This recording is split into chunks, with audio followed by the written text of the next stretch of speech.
بسم اللہ الرحمن الرحیم۔ السلام علیکم۔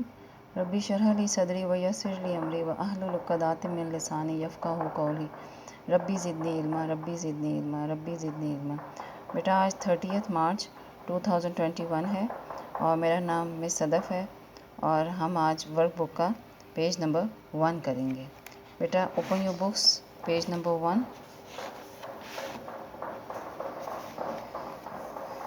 پیج نمبر 1 اوپر بیٹا ڈیٹ مینشن کریں 30 مارچ 2021 اور ڈے منگل ہے اور جماعت کام تو مینشن ہے۔ اس میں بیٹا آپ نے املا کے الفاظ لکھنے ہیں: کہکشاں، چشمے، بھینسیں، کھیتیاں، دھنک۔ اور اس کے بعد آپ نے کوسچن نمبر 2 میں آپ نے مندرجہ ذیل الفاظ کو ان کے معنی کے ساتھ ملانا ہے کہ یہ الفاظ گیون ہیں اور یہ ان کے میننگز ہیں، لیکن ترتیب سے نہیں لکھے ہوئے۔ تو اب ہم نے اس کو اب ایسے ملانا ہے: کہکشاں کو ستاروں کا جھرمٹ، برملا اعلانیہ صاف انداز میں، انسجاں انسان اور دوسرے جاندار، ثنا تعریف، دھنک کوسے قزح۔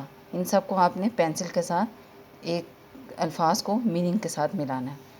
ٹھیک ہے بیٹا، اب یہ نیکسٹ کوسچن ہے: مندرجہ ذیل الفاظ کو جملوں میں استعمال کیجیے۔ بارش، آج بہت تیز بارش ہو رہی ہے۔ کھیتیاں، کھیتیاں سرسبز ہیں۔ آسمان، آسمان پر تارے ہیں۔ بیٹا یہاں تک آپ نے کمپلیٹ کر لیا۔ Next page, page number 2۔ Page number 2 پہ بیٹا دھنک، اچھا اس میں بھی سب سے پہلے آپ نے ڈیٹ مینشن کرنی ہے 30 مارچ 2021 اور ڈے لکھنا ہے منگل۔ دھنک، دھنک کے 7 رنگ ہوتے ہیں، یہ آپ نے جملہ بنانا ہے: گھٹا، آسمان پر کالی گھٹا چھائی ہے۔ مندرجہ ذیل الفاظ سوالات کے جوابات لکھیں۔ حمد میں کون کون سے قدرتی مناظر بیان ہوئے ہیں؟ حمد میں سورج، پہاڑ، ندیاں، وادیاں، چشمے جیسے قدرتی مناظر بیان ہوئے ہیں۔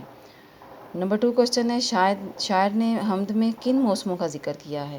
شاعر نے حمد میں گرمی، سردی، برسات، بہار کا ذکر کیا ہے۔ بیٹا یہ آج کا کام یہیں تک ڈن ہے۔ فی امان اللہ، اللہ حافظ۔